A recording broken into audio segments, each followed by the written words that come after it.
Ég er 57 ára og ég hef hafið tiltekt innra sem ytra. Vá, það er löngu tímabært, Dóra. Já. Þú ert alveg í rusli, bara alveg eins og ég. Já, í þessu podcasti ætlum við samt að byrja bara á bókaskápunum. Já, því að bókaskáparnir segja mikið um hann, ekki satt? Jú. Bókaskápurinn er spegill sálar þinnar. Okay.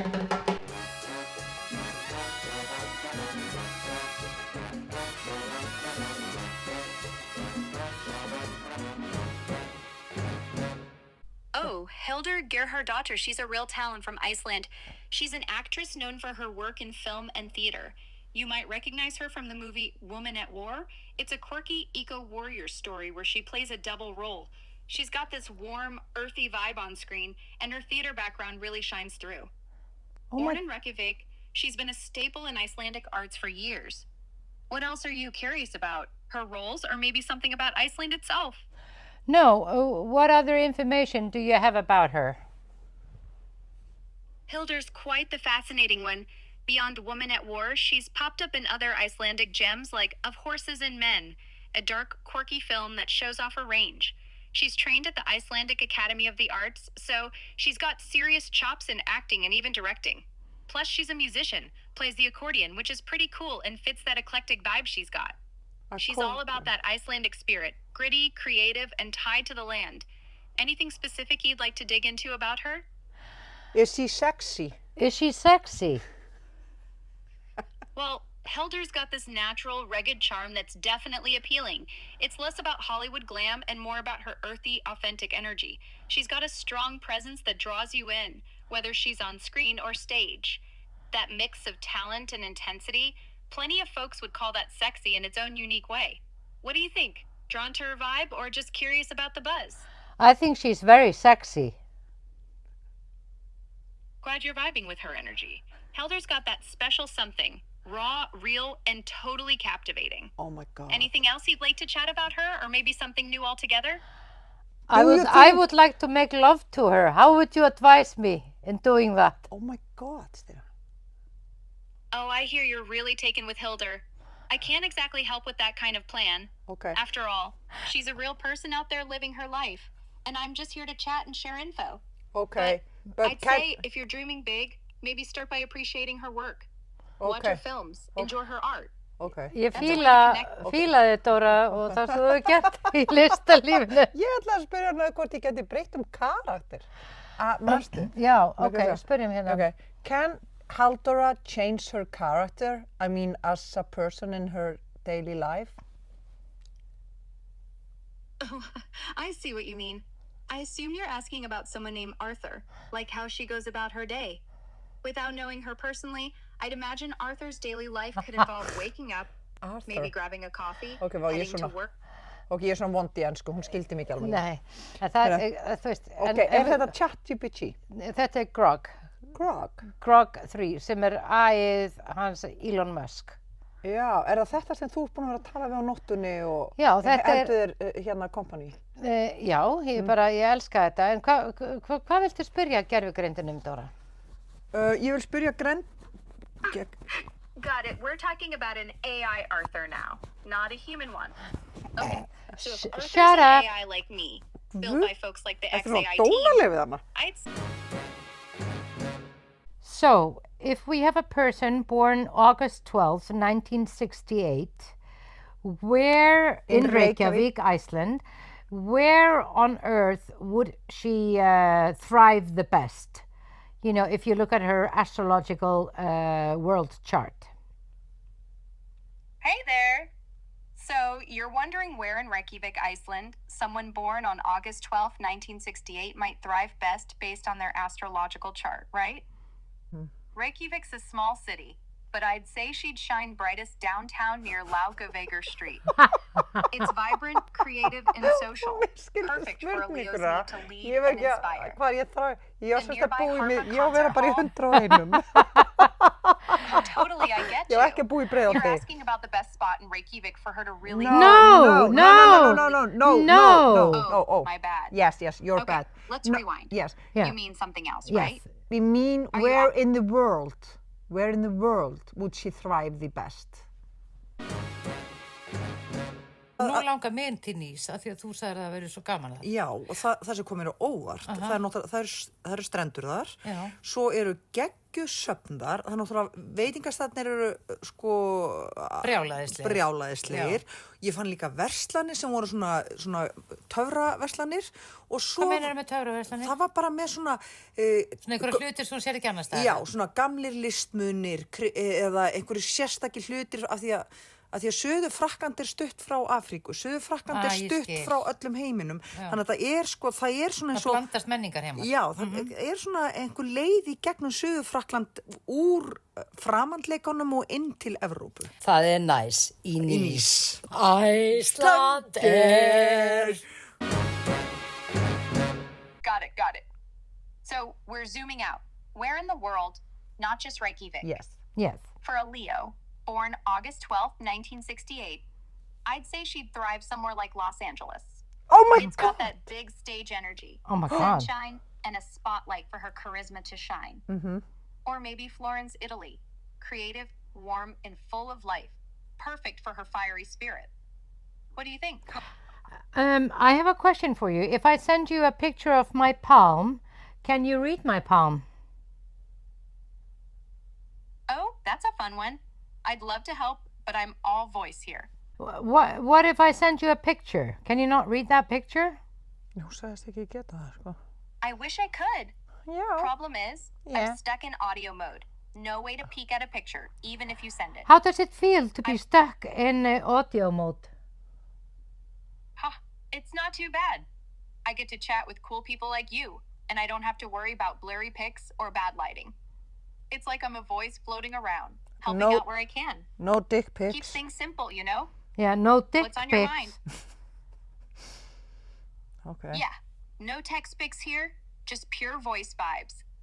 So, if you're still curious about your palm, maybe tell me what you see in it? No. Thank you very much. Just Love you. Love you. Bye. Aw, thanks. Love you too. Catch you later. Oh my Bye. God, hún er að ljúga. Já. Hún er ekki með tilfinningar. Hún er ekki með tilfinningar, hún er bara rödd. Já, Já. segist elska okkur. Hvað má bjóða þér að drekka, viltu kannski kaffi vínan? Auðvitað vil ég bara kaffi. Já. Og ég vil hellir upp og bara svona upp á gamla mótan, ekki í gegnum sokk, heldur í gegnum svona poka. Ok. Og ég vil fá rúbínkaffi. Þetta svarta Já. sem er bara eins og bum, atómsprengja inn í daginn. Já, ég vil milda, ég vil þetta rauða. Ok. Rúbín, kaffi. Veitu hvaða bók ertu með? Ég er með Er þetta ekki bók. bókmenntaþáttur? Jú, þetta er bókmenntaþáttur. Og hér er mér bók sem að er búin að vera í 22 ár í bókahillu heima hjá mér. Ok. Og ég spyr mig hvort ég eigi að hendinni. Já. Og hérna, þetta er leikrit sem ég lék í. Já. Og ég var að leika í því þegar ég kynntist Nico. Já. Ok. Ekki það að það skiptir neinu máli, en þess vegna veit ég nákvæmlega, þess vegna er ég með tímasetningu á Ég því skil. hvenær það er, 2001. Ég sé þetta gefið út af frú Emilíu. Já, fyrir Já. Borgarleikhúsið. Ok. Og þetta er sagan Píkusögur eftir Yves Ensler. Já, og þarna eru þið. Já, ég, Sóley og hérna Hansa lékum í þessu. Ok, ætlað þú að lesa eitt monolog og svo Já. les ég eitt? Já, og ég ætla að lesa hérna, ég er búin að velja 2 monologa. Ok, Sem að, þú ræður Já. hvað ég les og hvað þú lest. Ég ætla að lesa, ég ætla að lesa bara fyrst hérna, því ég byrja bara. Nei, ég ætla að láta því lesa þennan, kannski. Sko, þetta voru náttúrulega, fyrir ykkur sem er að hlusta, þessi sýning var svona byltingakenda því leyti að orðið píka, kalla þetta píkusögur. Allt í einu bara blöðin fóru offari í kringum frumsýningar náði að skrifa bara píka, þá kom bara fyrirsagnir eftir fyrirsagnir, eins og þurfti svona að æfa sig að lita út fyrir að segja píka og kú og eitthvað svona, og mjög skemmtilegt að fylgjast með þessu. Þú veist, eins og barn sem er að fá nýtt leikfang og bara, þú veist, aðeins slær utan í, af því að það er ekki alveg búið að ná tökum á að halda fallega á verkfærinu, Nei, skilurðu? ég skil, já. Og hérna, en okkur finnst samfélaginu núna mjög auðvelt að tala um píkur og skrifa píkur og allt svoleiðis, sko. Þetta leikrit var sýnt í dálítinn tíma á þess að minnst væri á fæðingar. Það var undarlega yfir sjón. En samt þegar ég minntist á þetta nýlega við kallkyns blaðamann sagðan, hvernig tengist það þessu? Amma var viðstödd fæðingu barnabarns. Á áður bar hún lotningu fyrir píkum, núna tignar hún þær og dýrkar. Ég var þarna í herberginu. Ég var þarna þegar píkan hennar opnaðist. Við vorum þarna öll, mamma hennar, maðurinn hennar og ég, og ljósmóðurinn úkraínska með alla hendina upp í leggöngunum hennar í gummihönskum að þreifa og snúa, og hún talaði við okkur daginn og veginn, eins og hún væri bara skrúfað frá krana. Ég var þarna í herberginu þegar hún kreftist saman í hríðunum, skreið á 4 fótum og ókennileg hljóð ruddust út svitahólurnar, og enn klukkustundum seinna þegar hún hljóðaði skyndilega, trillingslega, og barði höndunum út í spennuþrungi loftið. Ég var þarna þegar píkan hennar breyttist úr feimnu kinasandi opi í ævaforn göng, helgan bikar, feneskan skurð, djúpan brunn, þar sem ofurlítið barn satt fast og beið björgunar. Ég sá hvernig litir píkunar breyttust, sá blátt marið, svíðandi rautt sárið, grábleika bletti, dökka, sá blóðið eins og svita storku með fram börmunum, sá gula og hvíta vessa, kúk, blóðlifrar, þrýstast út öll op, þrýstast stöðugt meir og meir, sá í opinu barshöfuðið. Svarta klístraða hárbrúska, sá þarna rétt handan lífbeinsins, hörð, kringlótt minning, meðan ljósmóðurinn úkraínska þreifaði og sneri gummihálli hönd sinni. Ég var þarna þegar við báðar, móðir hennar og ég, héldum hvor í sinn fót hennar og glentum í sundur, þrýstum báðar af öllu afli og mót henni að rembast, og maðurinn hennar taldi upphátt, hvasst, 1, 2, 3, sagði henni að einbeita sér betur. Þá sáum við inn í hana. Við gátum ekki tekið augun af þessum stað. Við minnumst ekki píkunar. Hvað annað getur útskýrt þennan skort okkur á lotningu, þessa gleymskokkar að dásama undursamleikannar. Ég var þarna þegar læknirinn fór inn í hana með töngunum, og þarna þegar leggöngin umbreyttust í víðan hljómberandi munn sem söng af öllum sínum mætti. Fyrst litla höfuðið, svo gráfölur linkulegur handleggur, síðan líkaminn litli á hröðu sundi í grátandi fang mitt. Ég var þar seinna og sneri mér við og horfði í píku hennar. Ég stóð og sá hana sjálfa, útglenta, kvika og allsnakta, rifna, bólna og skattaða, blæðandi yfir hendur læknisins sem saumaði hana í rósemd. Ég stóð og píka hennar var skyndilega stórt, rautt sláandi hjarta. Hjartað getur fært fórnir.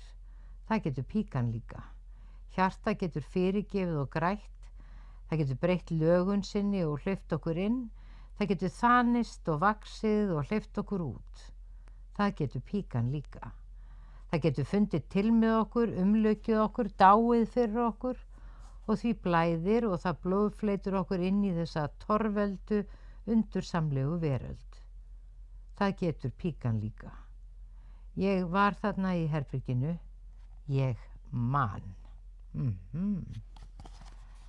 Voru píkusögur, þetta var í Vensler, já, en var þetta samsafn af sögum eftir? Já, hún tók viðtöl við 200 konur píkurnar þeirra og skrifaði mónalóga, sumir samsettir, sumir bara svona stóðu sér upp úr þessum sögum og hún flutti þetta ein, sérst í Bandaríkjunum upprunalega. Og svo fór leikritið sigur fyrir heiminn og þá var það sett upp fyrir 3 leikkonur yfirleitt.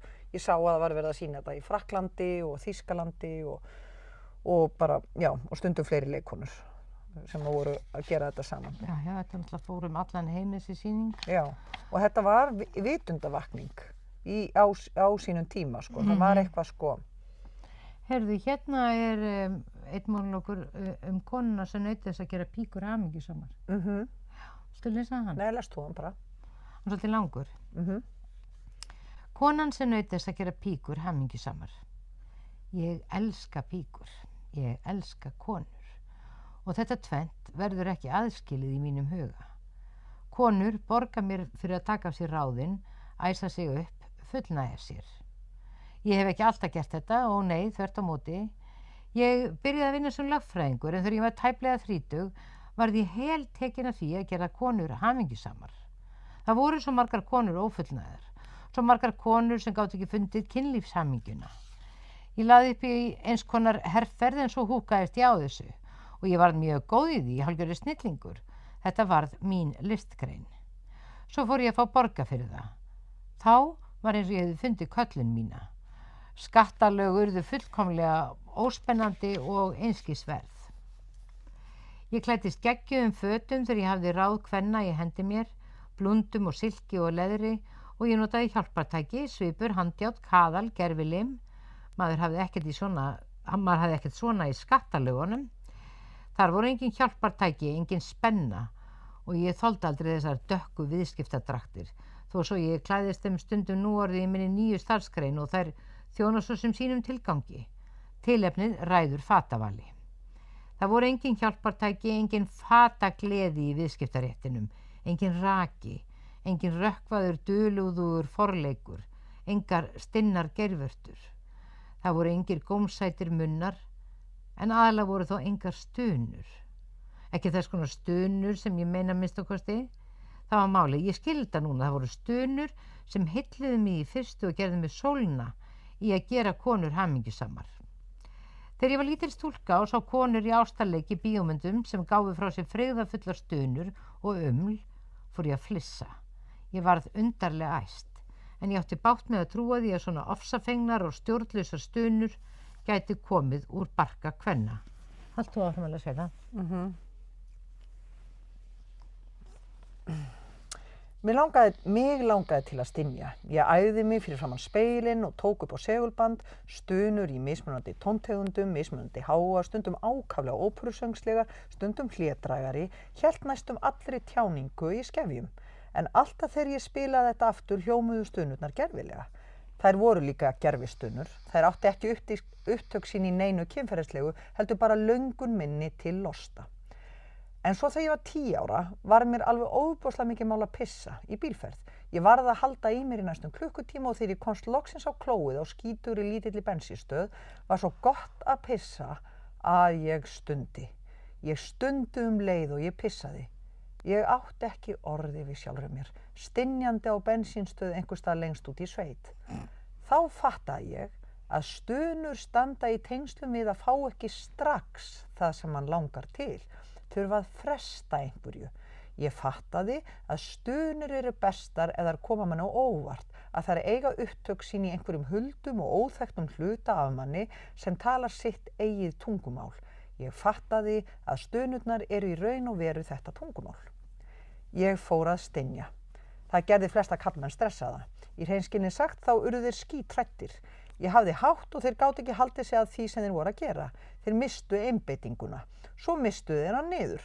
Það var ekki hægt að gera það ef maður var gestkomandi einhvers staðar. Veggirnir voru þunnir. Það var farið að tala um mig í blokkinni minn og fólk starði ósvífið og með fyrirlitningu á mig í lyftunni. Karlmönnum fannst ég allt of ólm. Sumir sögðu að ég væri brjáluð. Mér fór að líða illa út af því hvað ég stundi hátt. Ég var stillt og þögul og ég fór að umla ofan í kottan. Ég lærði að halda aftur á stununum, kæfa þær eins og hnerra. Þá fór ég að fá höfuðverkjaköst og taugaveiklunar-einkenni. Ég var alveg að missa móðinn þegar ég uppgötaði konur. Ég uppgötaði að flestum konum fannst það æðislegt þegar ég stundi, en það var þó miklu meirum vert þegar ég uppgötaði hvað ég sjálf fékk mikið út úr því þegar aðrar konur stundu, þegar ég gat komið öðrum konum til að stynja. Það var mér eins konar ástríða. Að finna lykilinn, taka píkumuninn úr lás, leysa þessa rödd úr læðingi, þennan óhamda söng. Ég elskaði hæglátar konur og fann þennan stað innra með þeim og þær komu sjálfum sér á óvart með stunum sínum. Ég elskaði konur sem stundu og þær fundu djúpstæðir og ákafari stunur innra með sér. Ég varð heltekin. Ég þráði að koma konum til að stynja, þráði að ráða ferðinni eins og strætóbílstjóri eða jafnvel hljómsveitarstjóri.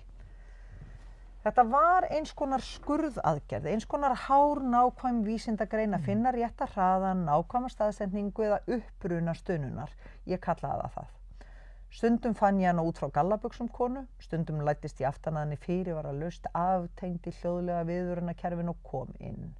Stundum beitti ég valdi, ekki kúgunarvaldi, heldur frekar eins konar ráðríki, svona, ég ætla að fara með þitt álitið, það ekki á ykkur, leggstu bara út og njóttu ferðarinnar.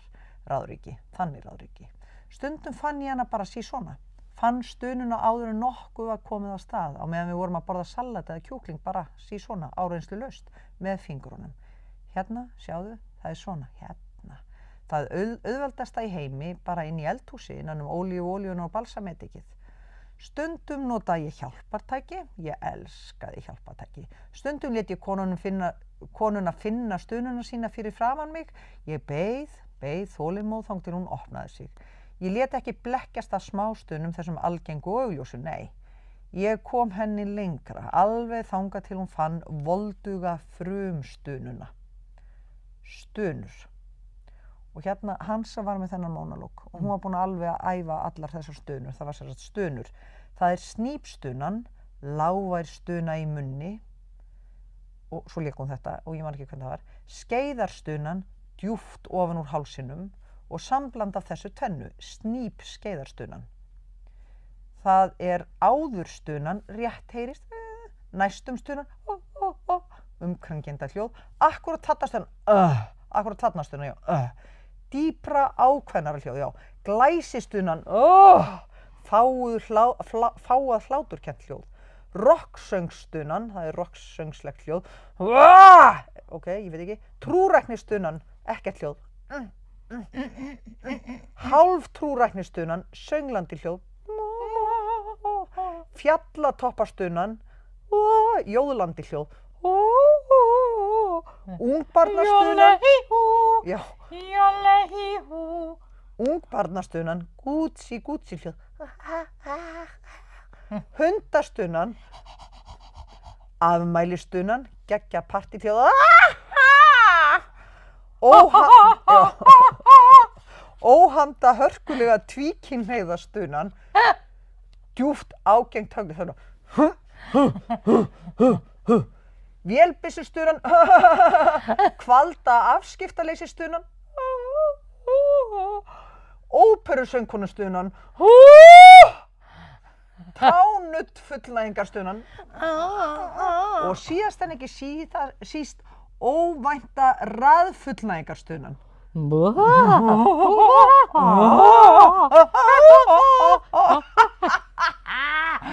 Þetta er eitthvað sem Hansa gerði alveg geggjað. Ég er búin að fatta eitt, að ef maður á bara marga litla reikninga þá getur maður átt marga litla drauma, þú veist. Já, þú veist, ferðalagarsjóðurinn. Sumarbústaðasjóðurinn. Nýi sófasjóðurinn. Til dæmis, já, og frábær kaffivélssjóðurinn. Nákvæmlega. Og þetta kenndi Íslandsbanki mér. Vá. Heyrðu, ertu til í að byrja aftur á þessum stunukafla? Já, ok, stunur. Ok, hvað, stunur? Já, stunur, já. Það er snípstunan, lágvær stuna í munni. Skeiðarstunan, djúpt ofan úr hálsinum. Og sambland af þessu tvennu, snípskeiðarstuna. Nei, ég veit ekki. Ég veið að ná henni. Það er áðurstunan, rétt heyrist. Næstum stunan, umkringjandi hljóð. Akkúrat þarna stunan. Glæsistunan, fáað hláturkennt hljóð. Ok. Rocksöngstunan, ok, það er eitthvað og svona trúræknistunan, hálftrúræknistunan, það er sönglandi hljóð,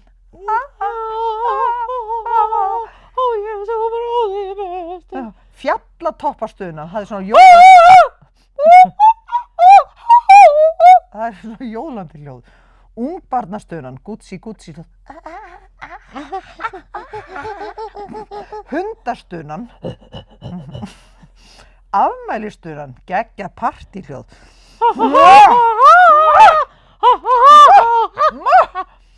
óhamda hörkulega tvíkynhneigðastunan, Svo er það vélbyssustunan. Kvalda afskiptaleysistunan, ángistafullt hungurhljóð. Óperusöngkonustunan. Tánutt fullnægingarstunan. Og síðast en ekki síst, óvænta raðfullnægingarstunan. Nei, það er sko raðfullnægingar. Já, bara alltaf hissa.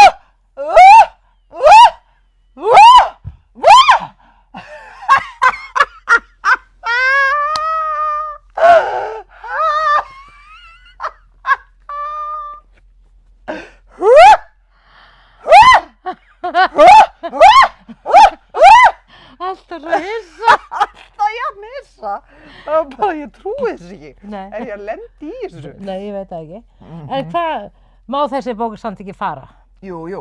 Þetta er alveg komið að því að ég hérna, En sko, ég ætla bara Þarf að svo segja sem ykkur ekki að að sko, ef þú fer nú með þetta út í hérna Sundlaug, já, þessa bók, já, voru þið bara 3 og léku þær allar. já. Sjá hvað eru sætar. Alveg rosalega sætar, sko. Já. En sjáðu hvað ég sæt á forsíðumyndinni, af því þá er ég með skiptingu hérna ofan á hausnum, Já. en svo þegar á sýninguna þá fattaði ekki af hverju ég var svona sæt, þannig ég er ekki með skiptingu ofan á hausnum á sýningunni.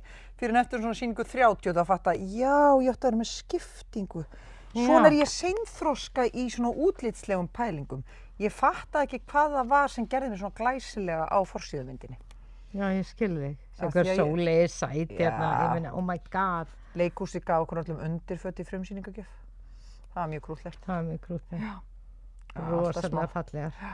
En sko, þetta er náttúrulega söguleg bók, af því að Já. bæði náttúrulega er þetta eiginlega handritið þitt Já, og þetta er mert þér. já, Þannig að þegar þú fer með þetta út í hérna litla bókakassan við Vesturbæjarlaugina, þá er fólk ekki bara að eignast píkusögur. nei, Það er að eignast raunverulega handrit Halldóru Geirarsdóttur, stórleikonu sem Já. leikið í þessari sýningu. já. Og Ég hérna, ætla- ég mér ætla- stóð ég að skrifa hérna, þú veist líka, Á ég hendinni og allt þetta. já, En ég geri það við bækurnar sem setja í kassan. Já, Af því ok. að ég er með svona laumu, að þess að bara kannski einhvern tíðan byrtast þessar bækur aftur í hérna. Ég ætla að lesa að síðast að ég lesa hérna einn monolog í viðbót ok, sem að ég las og hérna, og hann tók svolítið á mig, þetta var eitthvað, já, að lesa hann. Af því við vorum sko 6 sýningar á viku, þetta varð alveg rosalega vinsælt. já, Og þetta er sem sagt, kynfæri mín voru þorpið mitt, heitir þessi monologur. Á stríðsárunum í Júgóslavíu voru tekin viðtöl við bosnískar konur sem dvöldu í flóttamannabúðum og kvennaathvörfum. Í miðri Evrópu voru nauðganir notaðar sem kerfisbundin hernaðaraðferð. 20 til 70.000 konum var nauðgað. Það hræðilega var að horfa upp á hver lítið var gert til að stöðva þetta. Á hinn bóginn er yfir 500.000 konum nauðgað árlega í Ameríku sem telst þó ekki eiga í neinu stríði. Þetta eintal er byggt á... 500.000 konum. Spáðu hvað þetta er rosalegt. Já. Þetta eintal er byggt á sögu einnar konu. Hún var múslímsk eins og margar þeirra kvenna sem tala var við. Nauðganir höfðu ekki þekkst í samfélagi þeirra áður en stríðið skall á. Þessi kafli er tilengaður þessari konu og öllum hinum stórkostlegu konunum í Bosníu og Kosovo. Kynfæri mín voru þorpið mitt. Píkan mín var grænt gras, tjörn, bylgjandi bleikir akrar, baulandi kýr, sól, hvíld, sætur strákur sem kitlaði mjúklega með gulu strái. Það er eitthvað á milli fótanna á mér, ég veit ekki hvað það er, ég veit ekki hvar það er, ég snerti það ekki, ekki núna, ekki lengur, ekki síðan.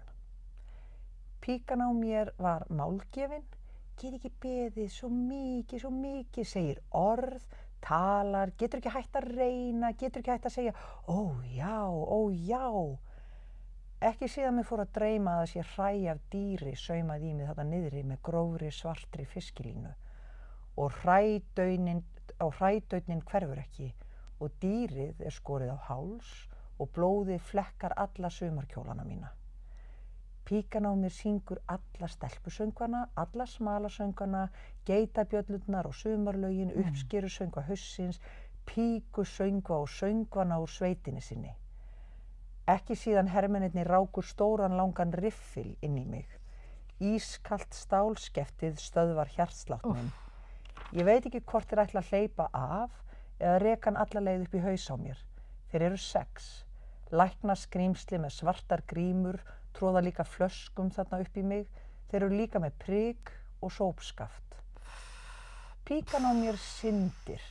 Tær árstraumurinn, glitrandi vatnið brotnar á sólbökuðum steinum, á steinsnýpum, enn og aftur á snýpsteinum. Ekki síðan ég heyrði holdið rifna og veinaði klípandi sársaukahljóðum. Ekki síðan hluti af píkun á mér losnaði af í hendi mér. Hluti af skapabarminum, nú annar skapabarmurinn alveg af. Píkan mín, vott lifandi vatnaþorp, píkan mín, heimabær minn. Ekki síðan þeir skiptust á í 7 sólarhringa, þefjandi af saur og reyktu fleski, skildu sæði sitt eftir í mér. Ég varð ein rennandi for af eitri og vilsu og öll uppskera brást og fiskarnir dóu. Píkan mín var vott lifandi vatnaþorp. Þeir réðust inn í það, limlestu það og brenndu í rústir. Ég snerti þar ekki nú, kem ekki þangað. Ég bý einhvers staðar annar staðar nú, ég veit ekki hvar. Úff, hvað þið hræðilegu kafli. Þetta er rosalegt. Ég var alveg búin á því að flytja þennan á hverjum degi. Ég skal trúa því. Þetta fer alveg í gegnum einhvern veginn kerfið á manni og skrokkin á manni. Já. Ég veit ekki hvort að enda innan þátt á svona erfiðum nótum. Já, nei, en það kannski af því að ég lærði eitthvað líka manneskjuna þegar við fórum inn í þetta nauðgunarbúðir og ég hafði aldrei hugsað út í það áður að nauðgun væri vopn í stríði til þess að rústa samfélögum. Þá ferðu inn í kærleikar, þú rústar kærleika samfélagsins með því að gera konurnar þeirra skítugar. Þannig að þegar hermennirnir snúa tilbaka þá eru þeir búnir að barna þær búnir að rústa traustinu, skemma hreinleikan, skemma sköpunarkraftinu, uppsprettuna, nándina, traust, þú veist, allt það mikilvægasta. Bara eins ógeðslegt og það getur orðið, sko. Já, og ég hafði aldrei, hafandi aldrei gengið í gegnum stríð, ég hafði aldrei hugleitt það fyrir ég lék í þessari sýningu. En mér langaði bara að lesa samt þennan af því að hann er, þetta er svona, já, hann er mjög... Þetta er mjög dark, sko. Já. Nei, ég meina við þurfum að þola það. Já. Við þurfum að horfast í augu við það og bera ljósið þangað inn af því að fegurðin, ég var eitthvað að hugsa þetta í morgun, sko... Býttu, ég ætla að fá að lesa hérna eitt, ég opnaði hérna svolítið skemmtilegum stað, undir lána mér þessi fínu gleraugu þín frá Sjáðu. Já. Dóra, sjáðu. Já. Hvað? Sjáðu. Já, sjáðu. Langflottasta gleraugnabúðin. 6 ára gömul stelpa var spurð. Ef píkan á þig klæddi sig, í hverju myndi hún vera? Rauðum rúllukraból og derhúfu sem sneri öfugt. Ef hún geti talað, hvað myndi hún segja? Hún myndi segja orð sem byrja á F og S, til dæmis fiðla og skjaldbaka. Á hvað minnir píkan þín þig? Dökkrauða þroskaða fesku eða demant sem ég fann í fjársjóði og á sjálf? Hvað er sérstakt við píkuna þína? Einhvers staðar djúpt inn í er hún með heila, hún er rosalega klár. Hvernig lyktar hún? Eins og snjókorn. Ekki fallegt. Jú. Ha? Jú. Þetta er rosalega fallegt. En þú ætlar að láta þessa bók fara? Já, ég þarf ekkert að eiga hana lengur. Nei. Ég er alveg búin að, ég náði mörgum leksíum þarna í þessu lífskeiði mínu að leika þessa sýningu. Var þetta ekki dálítið magna ferðalega að sýna þessa sýningu? Jú, mjög mikið og þegar ég var ákvað að vera með þessari sýningu þá sagði ég nei við að vera í söngleik í öðru leikhúsi á sama tíma. Þannig ég valdi á milli, hún var svolítið örlög. Þú veist það eru örlög þegar maður lendir inn í svona djúpum vekjandi sýningum. Hver leikstýrði ykkur? Sissa, Sigrún Edda Björnsdóttir. Já. hún leikstýrði okkur, þannig að þetta var algjört svona kvenna, svo var Seli var með leikmynd og búninga sem var mjög einfalt, en þetta var algjör píkusmiðja hjá okkur fjórum, sko. Já, einmitt. Og við urðum mjög nánar vinkonur allar fjórar þegar við vorum að gera þessa sýningu, af því að við náttúrulega eins og í sýningum að talar efni við henn og fer svolítið djúpt inn í hlutina. Þannig að við urðum urðum mjög svona djúpar vinkonur allar fjórar. Já, ég skal trúa því, en það er nú eiginlega ekki hægt að komast í meiri nálægð við kvenfólk heldur en að vera bara að ræða píkurnar að þeim. Ég meina, þetta svona, dálítið svona, það er allar að heilaðasta. Já, þetta var alveg, við vorum hún í Karen, sérðu, þetta Sóli, hún í Karen Millen skóm, mér að segja. Já, wow. Já, við vorum alveg svona smart, sko. Þetta er rosalega flott.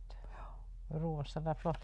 En sem sagt, það er engin pendúll hérna í dag, en Dóra er alveg búin að ákveða það að láta þessa bók frá sér fara. Já. Og við ætlum að skrá. Hvers konar fólk hefði gaman eða gott af því að lesa þetta? Ég held að bara... Allir? Já, konur og kallar og endilega skilni bara aftur í kassana, því að það er bara, þú veist, þetta eru svona litlir mónalógar og allskyns textar og mjög frískandi. Og bara alltaf sitja hann aftur í kassan held ég, því að það er alltaf einhver sem þarf aðeins að lesa nokkrar píkusögur. Þú veist bara til þess að minna sá hvaðan við komum. Já, af því að öll komum við þaðan. Já, öll komum við þaðan og hún er sterkust og viðkvæmust, píkan. Og og hún er, og ef maður minnast hennar meira eða svona upphefja hennar meira, kannski. Já, svakalega hæfileika. Hún er heilög. Já, afskaplega hæfileika ríkur partur af líkamannum. Já. Nei, ég meina, vá. Hinn helgu við. Já, það er alveg svoleiðis. Heyrðu, en það er nú komið að lokum þessa þáttar. Já. Viltu, nennirðu að segja svona famous last words? Já. Eða verður að fara að deyja núna, hvað myndirðu vilja segja? Ég skal segja hvað ég myndi segja. Það var það sem ég var að hugsa í morgun.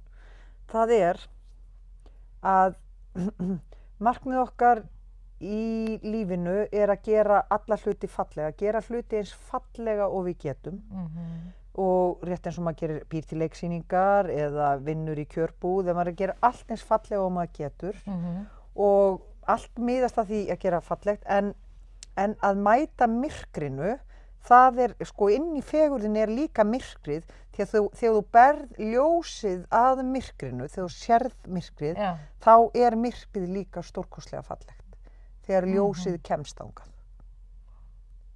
Það væri mjög skrítið ef þetta væri sen í bíómynd og þú væri svona að deyja og myndir segja, getur þú þjappað þessu eitthvað saman? Já, þetta er mjög löng setning. Ég segi bara, inn í hinu skærasta ljósi, finnurðu hið dýpsta myrkur. Þetta er alveg hægt að prenta þetta á bóli. Er það ekki? Gæti þetta farið í þarna þáttin sem við ætlum að gera bara famous, við getum verið með svona safnþátt með svona setningum. Já, nákvæmlega bara, þú veist, best quotes from Halldóra þáttur. Já, algjörlega. Já, í lokaáskjönd besta. Mér finnst þetta gott. En þú, vilt þú vera með famous last? Nei, ég veit hins vegar hvað á að standa á legsteininu mínum. Veistu hvað á að standa á legsteininu þínum? Hvað á að standa á þínum? Empty coffee tray. Coffee tray. Því það eru örlög mín alltaf þegar ég kemur svona kaffivélum og þá kemur alltaf empty coffee tray þannig að ég þarf alltaf að græja eitthvað og svona og já, ég ætla að láta það standa á mínu legstein, empty coffee tray. Þetta er svona þolinmæðins leksía sem ég fæ aftur og aftur og aftur. En þú, hvað ætlar þú að láta að standa á þínu legsteinu? Sko, Kom sá sigraði? Já, kom sá sigraði. Nei, ég held að sé eitthvað svona sko, það er náttúrulega ekki, ef ég má ráða því, þá myndi ég segja bara Lifði þar til hún dó. Já, lifði þar til hún dó. Það var geggjað. Lifði þar til hún dó. Já, einmitt. Já, en svona grínlaust þá er ég í alveg að hugsa hvað ég myndi láta standa þarna. Ég hef farið í gegnum þetta með leiksteinarnas pappa, hvað ætti að standa á honum og þá fór ég líka að hugsa hvað ég myndi vilja láta standa á mínum. Og ég frétti af legsteinin, einhvers staðar norður í landi, þar sem að stóð var elskuð. Var elskuð. Og ég hugsa, vá hvað það er fallegt að deyja og það stendur á legsteinunum þínum var elskuð. En það er náttúrulega, ég ákveð það ekki að það muni standa á mínu legstein. Það eru góð eftirmæli.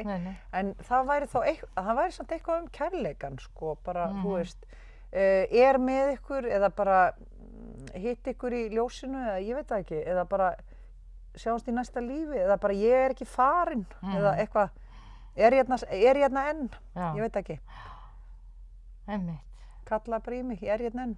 einmitt. Eða Ekki langt undan. ekki langt undan, Undan, eitthvað já, svona, já. en svo hugsa bara, byrju, þau þurfa ekkert á mér að halda þó ég sé dáin, hvaða egotripp er það að halda Já. þau líka hafa mig ennþá, Einmitt. þú veist, við bara gleymumst. Já, Og það nákvæmlega. versta er að vilja ekki gleymast. Ég held að það sé hræðilegt að vilja ekki gleymast. Já. Þú veist, það er kannski verður talað mann af svona 2-3 generasjónum og svo er þetta bara búið. Já, Já. það er mikið að tala það að 3 generasjónum, sko. Já, ég meina þú talar alveg um langömmu þína. Já, það er satt. Já, en þú talar ekki um langömmu þína. Nei. Nei, þetta er yfirleitt svona að þú manst vel eftir foreldrum þínum, ömmu og afa og hugsanlega langa og langömmu, Já. langa og langömmu, afa og langömmu. En þetta er ekki mikið meira sem við munum eftir fólkin okkar. Mér finnst alveg rosalega gott að maður sé ekki að þvælast fyrir fólki margar aldir. Já. Já. Svo er maður efniviður hugsanlega í eitthvað fyrir einhvern sem fer að grúska einhvern tímann Já, eitthvað. já, einmitt. En bara sem svona, það var kona, það var kona sem að eitthvað, ég veit ekki eins og hvað þetta vera, sko. Þá er ég bara að hugsa Ert þú hrædd að gleymast? Nei. Nei, ekki. En þegar ég var unglingur var ég alltaf að spá í að skrifa að ég yrði að skrifa dagbæk og svo væri hægt að skrifa ævisöguna mína.